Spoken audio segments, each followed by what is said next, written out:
오늘 우리에게 주신 하나님 말씀은 사사기 8장 24절부터 35절까지 말씀입니다. 사사기 8장 24절부터 35절까지 말씀입니다.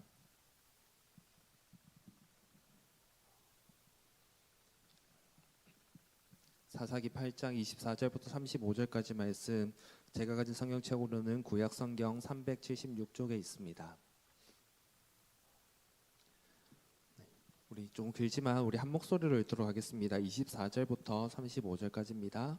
기드온이 또 그들에게 이르되 내가 너희에게 요청할 일이 있으니 너희는 각기 탈취한 귀고리를 내게 줄지니라 하였으니 이는 그들이 이스라엘 사람들이므로 금 귀고리가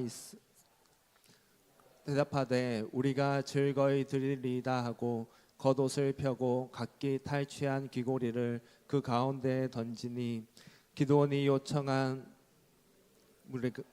금 1700세겔이요 그 외에 또 초승달 장식들과 폐물과 미디안 왕들이 입었던 자색 의복과 또 그 외에 그들의 낙타목에 둘렀던 사슬이 있었더라.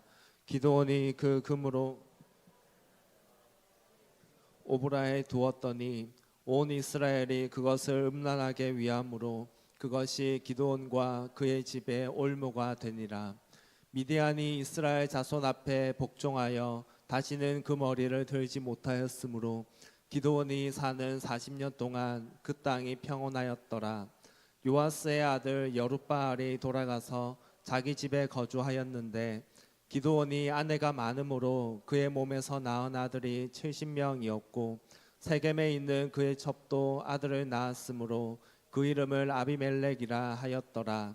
요아스의 아들 기드온이 나이가 많아 죽음에 아비에셀 사람의 오브라에 있는 그의 아버지 요아스의 묘실에 장사되었더라.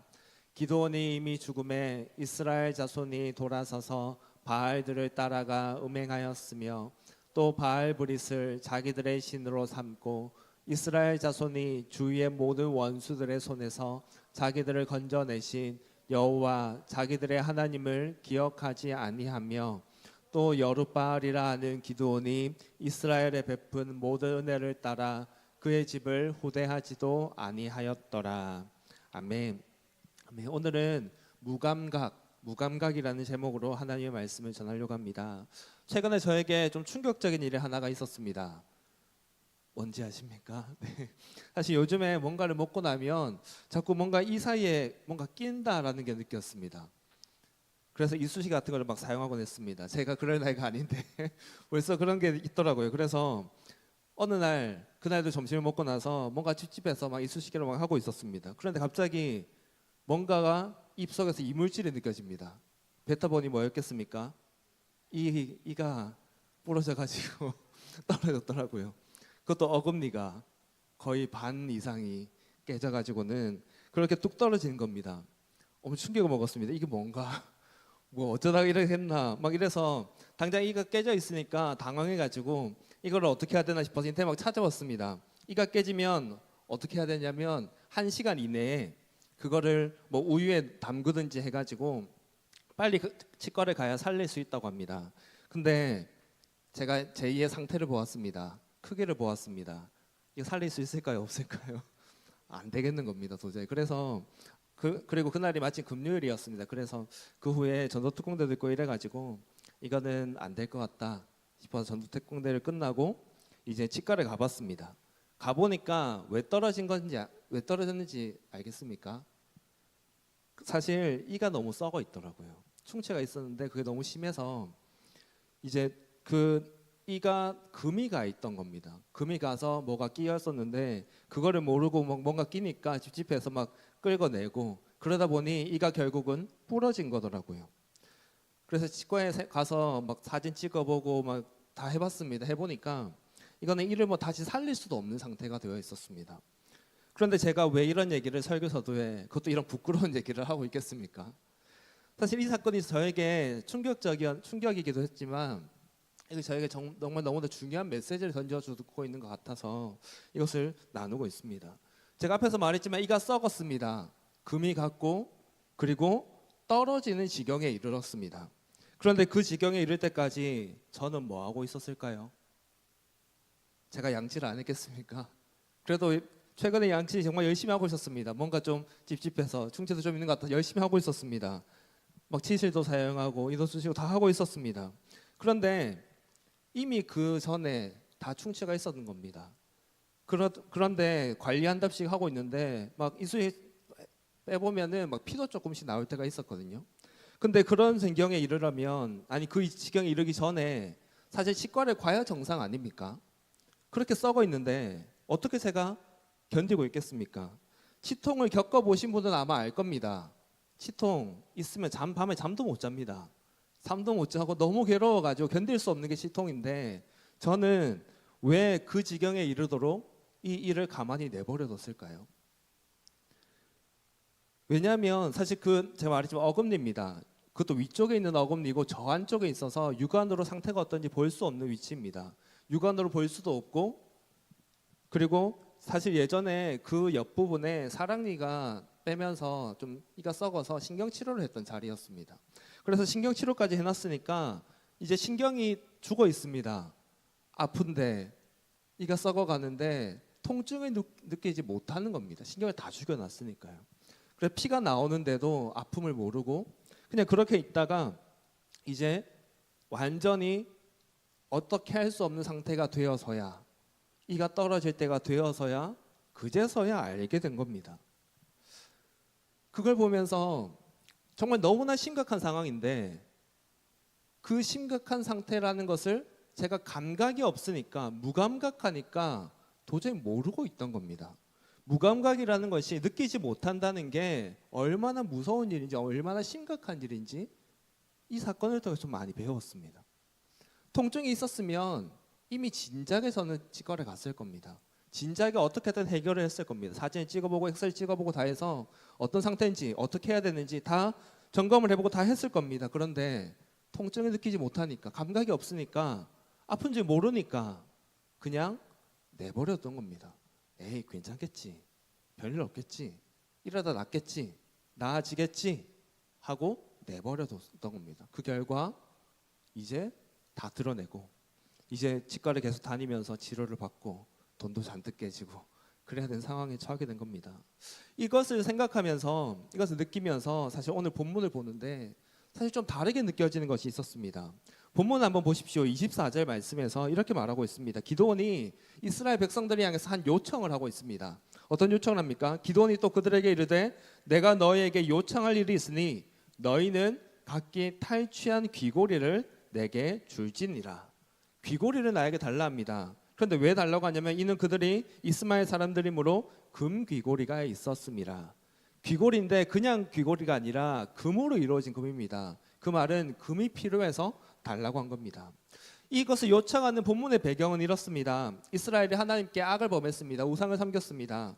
그래서 하나님께서는 그에 대한 심판으로 너희 그러면 안 된다라는 걸 알려주기 위해서 미디안을 들으셔 이스라엘을 공격해오게 하셨습니다. 그래서 미디안에 의해서 이스라엘은 고난을 당하고 있었습니다. 그러던 와중에 기드온이 사사로 세워졌습니다. 이스라엘을 구원할 자로 세워졌습니다. 그래서 기드온을 통해서 전쟁을 나가고 승리하게 되었습니다. 우리가 너무나 잘 아는 기드온과 300용사, 그 용사들이 전쟁에 나가서 미디안과의 전쟁에서 승리하고 이제 이스라엘은 평안해졌습니다. 그 전쟁이 끝난 후에 백성들이 기드온에게 찾아옵니다. 찾아와서는 우리를 구해준 기드온, 전쟁에서 승리를 가져다준 용감한 용사 기드온, 너와 너의 아들과 손자가 우리를 다스려주면 좋겠습니다 라고 요청을 합니다. 그 말이 무엇입니까? 간단하게 말하면 이렇습니다. 우리의 왕이 되어주세요. 우리를 다스려주시고 적군이 쳐들어오면 우리 대신에 싸워주는 우리의 왕이 되어주십시오 라고 기드온에게 요청을 하고 있는 겁니다. 그때 기드온이 뭐라 대답했겠습니까? 사실 왕이 되어달라면 신나는 일 아닙니까? 기쁜 일 아닙니까? 즐거운 일 아닙니까? 내가 그날의 가장 높은 사람이 되는 겁니다. 권세를 다 가지는 겁니다. 부귀영화를 다 누릴 수 있는 겁니다. 좋은 일입니다. 하지만 기드온은 그 말에 내가 왕이 될게 라고 대답하지 않습니다. 기드온은 자신도 자신의 아들도 그들을 다스리지 않을 거라 말합니다. 오직 하나님께서 당신들을 다스릴 겁니다. 이스라엘은 오직 하나님께서 다스리는 나라입니다. 그렇게 말합니다. 그게 23절까지의 내용입니다. 전쟁이 다 끝나고 왕이 되어달라 하는 이들을 향해서 기드온이 아닙니다. 나는 왕이 아닙니다. 하나님이 다스리실 겁니다. 하나님만이 우리의 왕이십니다라고 대답을 합니다. 참 괜찮은 사사 같지 않습니까? 괜찮은 사람 같지 않습니까? 그는 하나님의 부름을 받았고 하나님의 능력을 힘입어서 이스라엘을 구원하는 사람입니다. 대단한 업적을 남겼습니다. 그런 거에게 사람들이 왕이 되어달라 하면 알겠다 한마디만 하면 왕이 될 수 있었습니다. 하지만 자신을 세운 분이 하나님이시면 그는 믿었습니다. 자신이 전쟁에 승리할 수 있는 이유가 내가 싸움 잘해서가 아니라 하나님이 승리를 주셨기 때문이다 라는 것을 알았습니다. 그래서 그는 자신을 높이지 않습니다. 왕이 되려고 하지도 않고 그저 영광을 온전히 하나님께만 올려드리고 있습니다. 그런데 그 이후인 24절 우리가 읽었던 이 본문에서 그는 무엇을 요청합니까? 다시 한번 보시면 기드온이 요청합니다. 요청할 일이 있으니 너희는 귀고리 달라, 금 귀고리 달라라고 말합니다. 그 귀고리 이 사람들은 기드온이 달라고 하니까 자신의 왕으로 삼으려고 했던 기드온이 달라고 하니까 그냥 기쁜 마음으로 주었습니다. 그리고 그렇게 모여져 있는 것이 26절을 보면 1700세겔에 이르렀다라고 있습니다. 금 귀고리로만 모아서 1700세겔입니다. 이게 어느 정도냐면 무게로 계산해 보면 약 20kg 정도가 되는 양입니다. 엄청난 양이지 않습니까? 금으로 약 20kg이 되는 이 엄청난 양을 기드온이 모았습니다. 귀고리를 다 받아가지고 모았습니다. 이것으로 무엇을 합니까? 27절을 보십시오. 기드온이 그 금으로 에봇 하나를 만들어 자기의 성읍 오보라에 두었더니 온 이스라엘이 그것을 음란하기 위함으로 그것이 기드온과 그의 집에 올무가 되니라 라고 말합니다. 에봇이라는 것을 만들었습니다. 에봇이 뭐냐면 대제사장의 예복에 딸린 겁니다. 대제사장이 입는 예복에 속해 있는 것이 에봇입니다. 그리고 그것을 가지고 하나님의 뜻을 알아보는 데도 사용이 되었다라고 합니다. 그런데 이것을 만들어서 그가 어디에 두고 있습니까? 성전에 둡니까? 대제사장이 주었습니까? 아닙니다. 자기의 성읍인 오브라에 두고 있습니다. 자기 집에 놔두고 있는 겁니다. 그가 왜 에봇을 만들었고 그것을 왜 작은 성읍에 두고 있겠습니까? 그 힌트를 27절 하반절에서 볼 수 있습니다. 에봇을 두었는데 온 이스라엘이 그것을 어떻게 했습니까? 음란하게 위했다. 그리고 그것이 기드온과 그의 집에 올무가 되었다라고 말합니다. 여기에서 음란했다라는 것은 성적인 걸 얘기하는 게 아닙니다. 이스라엘이 우상 숭배를 하는 것에 대해서 음란하다라고 하는 표현들이 성경에서 자주 사용이 됩니다. 여기에서도 마찬가지입니다. 이스라엘이 에봇을 사용한 것은 그들이 하나님을 섬기고 다른 우상들을 아무것도 섬기지 않아야 되는데 에봇 또한 우상이 되어서 우상을 섬기듯이 그 에봇을 섬기고 그 에봇을 가지고 하나님의 뜻을 분별한다고 하면서 사용하기도 했던 겁니다. 그리고 그 기드온은 무엇을 위해 그 성읍에 든 겁니까? 우상 숭배를 위해서. 그 에봇을 가지고 우상을 숭배하고 그걸 가지고 하나님의 뜻을 좀 알려고 점쳐보듯이 그렇게 사용하려고 에봇을 자기 성읍에 둔 것임을 알고 있습니다. 그런데 이 에봇을 누가 만들었습니까? 이스라엘의 사사, 이스라엘의 종교 지도자, 정치 지도자, 이스라엘 지도자라고 할 수 있는 기드온이 바로 이 에봇을 만들었습니다. 우상 숭배로 인해서 하나님이 심판을 받아 미디안에게서 고통받던 나라가 이스라엘이었습니다. 그리고 기드온은 사사로서 전쟁에 나서기 전에 바알의 제단을 부수고 아세라상을 부수어서 일명 여룻바알이라는 별명까지 얻었던 사람입니다. 여룻바알이라는 말은 바알을 대적하는 사람을 말합니다. 바알을 대적한다라고 하면서 여룻바알이라는 별명까지 붙었던 사람이 이 기드온이었습니다. 그런데 그 기드온이 우상과 싸우면서 사사가 되었고 그 결과 승리를 가져다 준 그 사사 기드온이 이제 다시 우상에게로 돌아가는 것을 우리는 보게 되는 겁니다. 또 기드온이 잘못하고 있는 게 있습니다. 본문 30절을 보십시오. 기드온에 대한 설명입니다. 기드온이 아내가 많음으로 그의 몸에서 낳은 아들이 70명이었다 합니다. 기드온이 아내가 많았다고 합니다. 적어도 한둘은 아니었을 겁니다. 수많은 아내를 두었습니다. 그 아내들에게서 무려 70명의 아들을 두었습니다. 자녀가 아들만 있었지는 않았지 않겠습니까? 딸까지 하면 더 많았을 겁니다. 100단위의 자녀가 있는 겁니다. 그 말은 기드온이 이스라엘의 사사로 살면서 어떻게 살았다는 겁니까? 너무나 부유하게 많은 것들을 가지며 살았고 권력을 누리며 살았다라는 것을 우리는 알 수 있게 됩니다. 그만큼 많은 재산이 있었으니까, 그만큼 많은 권력이 있었으니까, 인기도 있었으니까 그만큼 많은 아내를 두고 많은 아들까지도 낳아서 그들을 키우며 살 수 있는 겁니다. 그 정도로 부귀영화를 누렸던 자가 기드온입니다. 또 31절에 보면 기드온은 첩까지 있었다라고 합니다. 첩도 아들이 낳았다라고 하면서 아비멜렉이라고 하고 있습니다. 수많은 아내를 두고 첩도 두고 수많은 자식을 두고 그만큼 많은 부귀영화를 누리면서 사는 이가 기드온입니다. 그런데 하나님의 율법에서 결혼제도 원래 어떻게 해야 됩니까? 남자와 여자가 한 몸을 이루는 게 하나님께서 정하신 율법에서 결혼제도였습니다.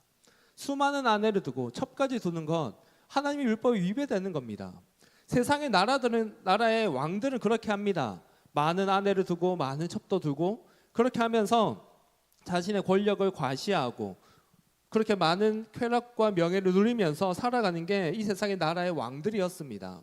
하지만 적어도 하나님 나라의 왕, 하나님 나라의 사사, 아니 하나님 나라의 백성은 그렇게 살면 안 되는 겁니다. 한 남자와 한 여자가 한 몸을 이루어서 부부가 되어서 가정을 이루어 나가야 됩니다.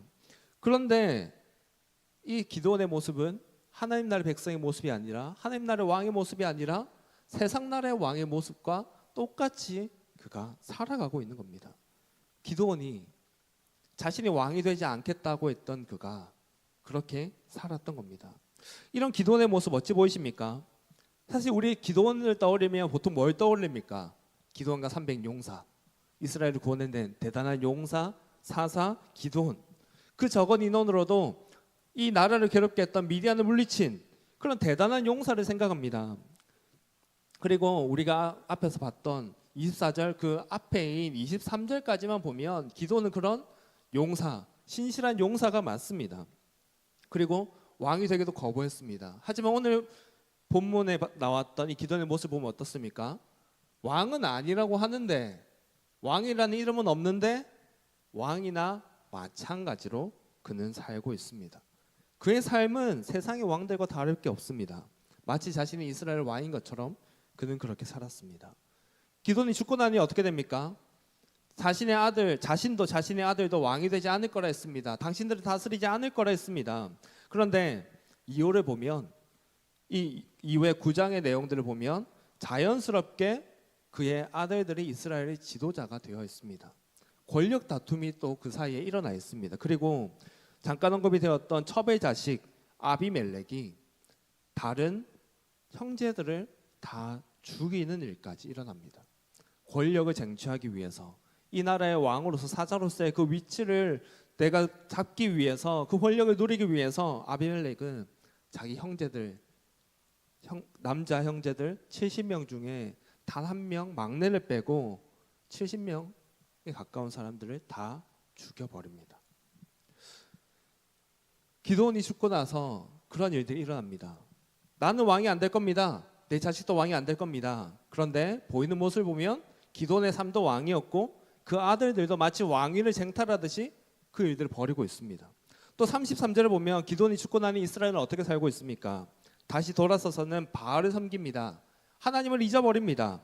그리고 또 악을 행하면서 미디안에게 고통받은 때가 언제인지 생각지도 못하면서 그렇게 또 하나님께 심판받을 짓들을 하나하나 쌓아가면서 그렇게 살고 있는 겁니다. 도대체 기드온이 왜 이러겠습니까? 이스라엘은 왜 이러고 있겠습니까? 사실 이전의 사사들의 모습을 보면 이런 내용들 없었습니다. 사사기 3장에 가보면 온니엘과 에훗이라는 사사들이 등장합니다. 그들은 죄악으로 인해 적이 쳐들어와 고통받았던 이스라엘을 구원했습니다. 그리고 그 이후에 그들이 다스리는 동안 그 땅이 평온했다라는 얘기만 나오고 그 사람의 이야기는 끝이 납니다. 이후의 사사인 드보라와 바락도 마찬가지였습니다. 그 과정이 드보라의 경우에는 과정이 길게 나오긴 하지만 그 또한 드보라 또한 바락 또한 사사로서 잘 다스렸고 그 땅이 평온했더라. 그 이야기로 끝이 납니다.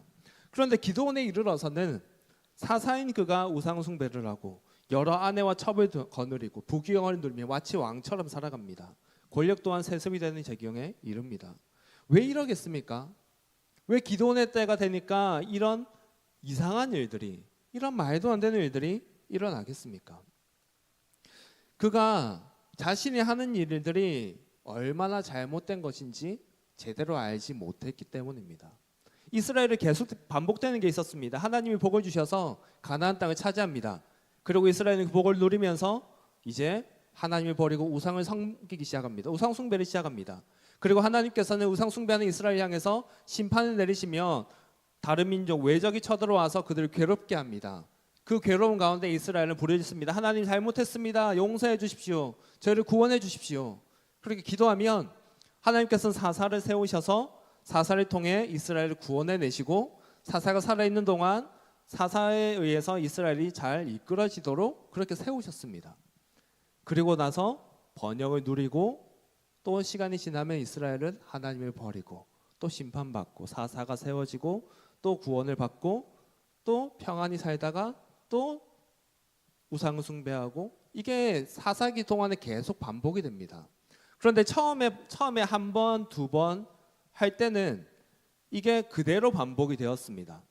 그냥 죄 짓고 고난 당하고 구원받고 평안하게 살고 또 죄 짓고 그냥 이렇게 반복이 되었다면, 그리고 그 가운데 사사들은 적어도 정확하게 하나님의 말씀을 바로 서서 이스라엘을 하나님의 뜻에 따라 잘 통치했다면, 기도원에 이르러서는 이제 그 순환이 달라진 겁니다. 이제는 하나님의 말씀을 따라서 이스라엘을 잘 다스려야 될 사사가 이제는 하나님의 가치관을 가지고 있는 것 같지만 세상의 가치관도 동시에 가지고 있는 존재가 되어버립니다. 하나님의 말씀에 대해서, 죄에 대해서 이 사사 또한 무감각해져 가는 것을 우리는 보게 됩니다. 이게 얼마나 잘못된 것인지, 이게 얼마나 심각한 것인지를 제대로 알지 못하는 지경에 이릅니다. 에봇을 만들어서 그것을 음란하게 섬기는 게 우상 숭배인지 아닌지 제대로 알지 못하고, 왕으로 마치 왕처럼 부귀영을 누리며 권세를 누리며 사는 게 하나님 앞에서 범죄하는 것임을 알지 못하고 그냥 세상 사람들 다 하는 거 보니까 우리 괜찮은 것 같아. 그래도 이전에 섬겼던 것처럼 제단을 쌓지도 않고 아세라상을 우상을 세우지도 않으니까 이거는 괜찮은 것 같아. 에봇 대제사장이 입는 거니까 그래도 이거는 나름 하나님 앞에서 괜찮은 거 아닐까 정도로 생각하고 그냥 살고 있는 겁니다. 이제는 사사마저 죄악에 물들어 버려서 돼 있는 겁니다. 그게 죄인지 아닌지 자각하지 못하고 느끼지 못하고 그렇게 그는 머물러 있는 겁니다. 제가 설교서도에 신경치료를 받아서 느끼지 못하니까 충치가 생겨서 이가 썩는지도 몰랐다고 나눴습니다. 그런데 이스라엘은 이제 죄에 너무 익숙해진 나머지 그 죄가 자신들을 죽이고 있는데 그것을 알지 못하는 상황인 것을 우리는 보게 됩니다. 그 죄 때문에 나라가 망할 지경에 처해 있었습니다. 그러다가 이제 겨우 구원을 받았습니다. 그런데 그 전쟁이 끝난 이후에 이미 우상 숭배가 또 시작되는 것을 보게 됩니다. 그 원인을 제대로 알지 못하고 우리나라가 왜 아픈지, 왜 심판을 받았는지 알지 못하고 또다시 죄악 가운데 바로 빠져들게 되는 겁니다. 하나님의 말씀이 아니라 세상을 쫓아서 그대로 또 살아가는 이 이스라엘의 모습, 그것을 보게 됩니다. 사실 제가 나눴던 충치 그냥 이를 뽑고 치료하면 됩니다. 돈이 좀 깨지지만 큰일 아닙니다. 그런데 기드온과 이스라엘 놓여져 있는 이 무감각으로 인해 일어나는 일은 어떤 일입니까? 작은 일입니까? 그럴 수 있는 일입니까? 아닙니다. 너무나 끔찍한 결과를 맞이하게 되는 너무나 커다란 죄악입니다. 앞에서 잠깐 언급했지만 첩의 자식인 아비멜렉이 기드온의 70명의 아들 중 막내인 요담을 제외하고 한나라씩 다 죽였습니다. 형제간에 서로 죽이는 일이 일어납니다. 나라가 갈라져서 다툼이 일어납니다. 그리고 그렇게 왕이 되고자 했던 아비멜렉 또한 나중에 보면 비참한 죽음을 맞이합니다. 그리고 이스라엘이 우상 숭배를 하며 또다시 죄를 범하며 하나님의 심판을 또 나중에 받게 됩니다. 그리고 바로 또 사사가 또 세워지게 됩니다. 기드온을 통해서 이제 좀 살만해진 이스라엘이었습니다. 적군을 제대로 한번 물리쳤습니다. 이제 좀 괜찮게 하나님의 복을 받으며 살 수 있게 되었습니다. 그런데 영적인 무감각에 의해서 그들은 여전히 죄악 가운데 머물러 있게 되었고 또다시 심판을 받아 또다시 고난을 받게 됩니다. 그리고 기도원의 때는 이 정도였지만, 아비멜렉 때는 이 정도였지만, 그것이 반복되고 반복되면서 이스라엘은 점점 더 죄에 무감각해져 갑니다. 그리고 나중에 가면 삼손이라는 사사가 등장합니다. 삼손 잘 아실 겁니다. 힘이 강한 장사 삼손. 그 너무나 힘이 강하고 너무나 대단한 삼손이었지만 그 삼손이 힘을 왜 잃었습니까? 블레셋 여인, 그 여인의 게임에 넘어가서 그가 머리카락 자르면 안 된다는, 나세린이기 때문에 자르면 안 된다는 걸 알려주면서 그렇게 그가 죄를 범하게 되었습니다. 사사가 이방 여인과 사랑을 나누고 이방 여인에게 잘 보이려고 자신의 그 중요한 비밀을 알려주고, 그리고 사사의 삶, 그 삼손의 삶만 봐도 이게 도대체 사사인지, 이게 하나님의 세우신 사사의 삶인지, 그냥 이방인의 죄인의 삶인지 알 수 없을 정도로 그렇게 막 망가져 있는 그 삶을 보게 됩니다. 이스라엘도 사사도 점점 죄에 무감각해져 가고 이게 죄인지 아닌지 구분할 수 없게 되고 점점 더 죄에 익숙해져 가고, 그런 것들을 우리는 이 사사를 통해 계속 볼 수가 있습니다. 그래서 이것을 보면서 우리가 정말 분명히 알아야 되는 것이 있습니다. 죄라는 것이 이런 점에서 너무나 무섭습니다. 우리가 예수님 처음 믿었을 때를 한번 생각해 보십시오. 처음 믿었을 때 보면 우리 안에 회개가 있습니다. 내 죄에 대한 아픔이 있습니다. 내 죄를 미워하는 게 있습니다. 내 죄 때문에 예수님이 십자가에 달려 죽으셨구나 생각하며 막 눈물이 나고 아픕니다.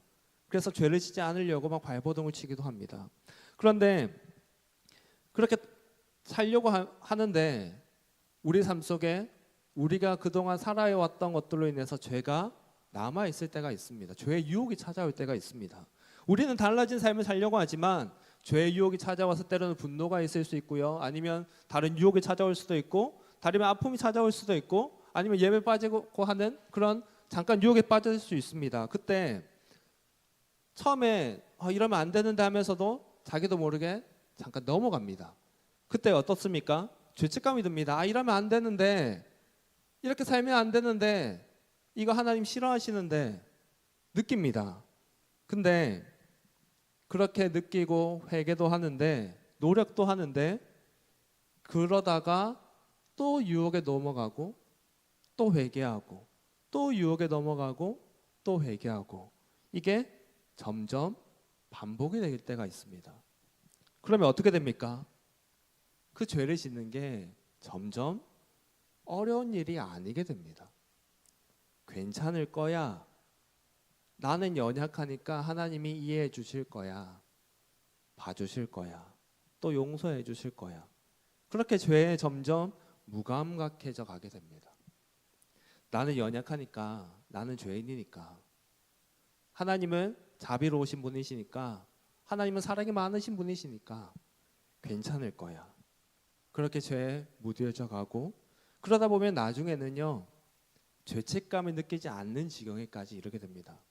분명히 죄를 짓고 있는데 이게 죄인지 아닌지 구분하지도 못하고, 죄라는 것을 누가 말해주면 그럴 수 있지 라는 생각이 떠오르고, 누가 나에게 그 잘못된 거다 지적을 하면 왜 나한테 뭐라 하느냐, 다른 사람 다 똑같은 거 하지 않느냐, 그런 분노가 솟구치게 되기까지 합니다. 죄라는 거 정말 심각한 일인데 그 죄 때문에 우리가 지옥에 갈 수밖에 없게 되는 너무나 심각한 죄인데, 그것이 죄인지 나를 망가뜨리는지 느끼지 못하는 지경에 이르는 겁니다. 그래서 아무렇지 않게 살아갑니다. 어떤 책에서는 이렇게 되는 것을 가지고 미혹의 장막이 드리워진다라고 말합니다. 우리의 눈을 앞에 가리워서 이게 죄인지도 모르게 되고 이게 얼마나 심각한 건지도 모르게 되고, 그래서 이제는 죄를 죄로 보지도 못하고 그냥 내버려 두는 것. 그리고 그것을 계속 생각하면 찔림이 있으니까 마음이 괴로우니까 에이 몰라 이러고 저 뒤편으로 치워두고, 그렇게 살다가 주님 앞에 나와서 하나님 죄송합니다 말하고 또 돌아가서는 또 똑같은 죄를 짓고, 그게 반복이 됩니다. 내버려 둡니다. 근데 그렇게 가만히 두면 어떻게 되겠습니까? 진짜 괜찮은 겁니까? 진짜 괜찮아지는 겁니까? 아닙니다. 죄가 있는데, 죄가 우리 가득 한 군데를 가득 채우고 있는데 그 상태에서 하나님께 나아갈 수 있습니까? 아니요, 못 나갑니다. 하나님으로부터 오히려 더 멀어지게 됩니다. 그것을 놓지 못하니까, 그게 너무 좋으니까 놓지 못해서 하나님께 나아가면 그거 넣어야 돼, 그거 넣어야 돼, 그거 넣어야 돼 계속 말씀하시니까 듣기 지겨워서 모르겠습니다. 그러면서 하나님께 진심으로 나아가지 못하게 되고 기도가 막히고 예배의 은혜가 사라지게 됩니다. 성령님께서 그러면 안 돼, 그러면 안 돼, 내려놓아야 돼 말씀하시는데 그 목소리도 이제 안 듣게 됩니다. 그러다 보면 성령님은 계속 말씀하시는데 마치 내 귀가 먹힌 것처럼, 귀에 뭐가 막힌 것처럼 안 들리게 됩니다. 신호를 주시는데 신호를 느끼지 못하게 됩니다. 그래서 하나님과의 교제가 끊어진 채로 살아가게 됩니다. 그러면 그의 삶은 어떻게 됩니까? 점점 더 죄로 가득 차게 되고 점점 더 피폐해지게 됩니다. 삶은 죄로 가득 차고 연약함으로 가득 찹니다. 성령님의 도우심과 인도가 아니라 죄가 그 사람의 삶을 지배해버리게 됩니다. 그런 사람의 삶이 행복하겠습니까? 즐겁겠습니까? 진정한 기쁨과 감사가 있겠습니까? 그의 입술에 찬양의 고백이 나오겠습니까? 그러지 못합니다. 죄로 인해 고통받고 여러 어려움들을 겪게 됩니다. 그렇게 사는 사람 치고 은혜 가운데 거하는 사람 본 적이 없습니다. 감사와 찬송이 넘치는 사람 본 적이 없습니다. 그 표정에 행복함과 웃음이 가득한 사람 본 적이 없습니다. 성경 어디를 보아도 그런 사람의 앞에는 하나님의 심판과 고난밖에 없었습니다. 그러니 우리 스스로 잘 돌아봅시다. 그리고 우리 이제 죄에 무감각해지 맙시다. 하나님께서 그것은 죄야, 그것은 잘못된 거야 말씀하시면 즉각적으로 회개하고 내려놓읍시다. 그리고 떠납시다. 그리고 하나님의 말씀 앞으로 나아가고 기도의 자리로 나아갑시다. 그러면서 더 이상 우리의 마음을 그런 데 빼앗기지 말고, 다른 데 빼앗기지 말고, 세상에 빼앗기지 말고 하나님께 우리의 마음을 드릴 수 있어야 됩니다. 세상 사람들은 말합니다. 다 합니다. 괜찮다 말합니다. 하지만 우리는 하나님의 백성입니다. 하나님께서 예수 그리스도의 피값 지고 사신 하나님의 자녀입니다. 우리는 그들과 다른 삶을 살아야 됩니다. 세상에서 저렇게 하니까, 많은 사람들이 하니까 괜찮다 이게 아니라 하나님이 원하시지 않으면 세상 모든 사람이 하더라도 하지 말아야 되는 게 우리입니다. 그리고 그것이 진정으로 복받는 삶입니다. 그러니 우리 부귀영화를 위해 사는 게 아니라, 안락을 위해 사는 게 아니라, 내가 놓지 못하고 좋아하는 그걸 위해 사는 게 아니라 정말로 주님을 위해 살아갑시다. 주님의 영광을 드러내며 주님과 함께 교제하며 즐거워하며 살아갑시다. 그렇게 살아갈 때 진정한 기쁨과 감사가 우리 안에 생깁니다. 우리 안에 진정한 평안이 있습니다. 우리 안에 진정한 만족이 주어집니다. 상황이 좋아서 기쁜 게 아닙니다. 내가 원하는 대로 다 되어서 기쁜 게 아닙니다. 아무런 어려움이 없어서 평안한 게 아닙니다. 나를 사랑하셔서 나를 구원하신 주님이 함께 하심을 믿기에, 그분의 품 안에 안겨 있기에 걱정도 근심도 할 필요가 없는 겁니다. 감사하며 기뻐할 수 있는 겁니다. 좋은 일들만 많아서가 아니라 그 어떤 상황에서도 나를 붙드시는 하나님이 계시기에, 그 어떤 상황에서도 나를 붙드시는 그 손길이 있기에 기뻐할 수 있는 겁니다. 그리고 그것은 영적인 무감각에 빠지지 않고 성령 충만함을 받은 자들이 누리는 삶입니다. 그러니 이제 죄에 무감각해지 말고 민감해집시다. 죄, 가벼운 죄도 내버려두지 맙시다.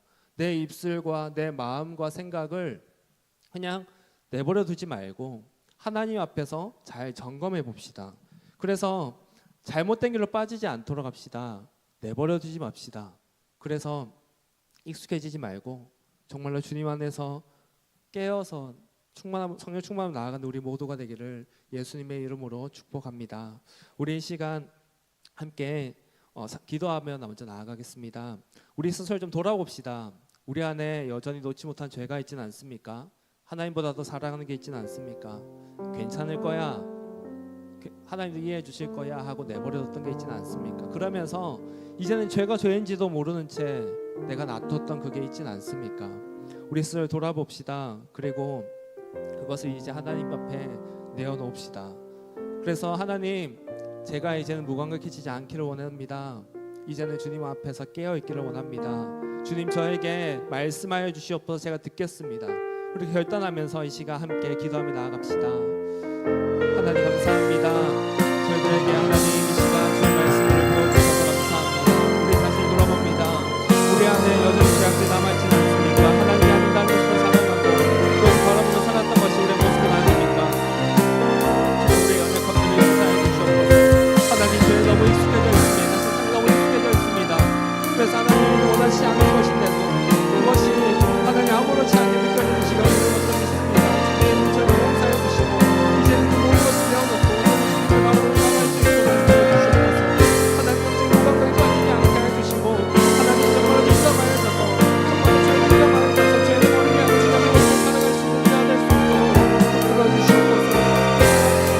감사함이 아니라 주님의 주님을 주시기 주님으로 인해 만족하고 감사하고 평안할 수 있는 자가 될 수 있도록 주님 불러주시옵소서. 그래서 오늘 하나님 주 안에서 기뻐하고 내 삶을 살아가는 저희들 될수 있도록 주님으로 인하여 주시옵소서.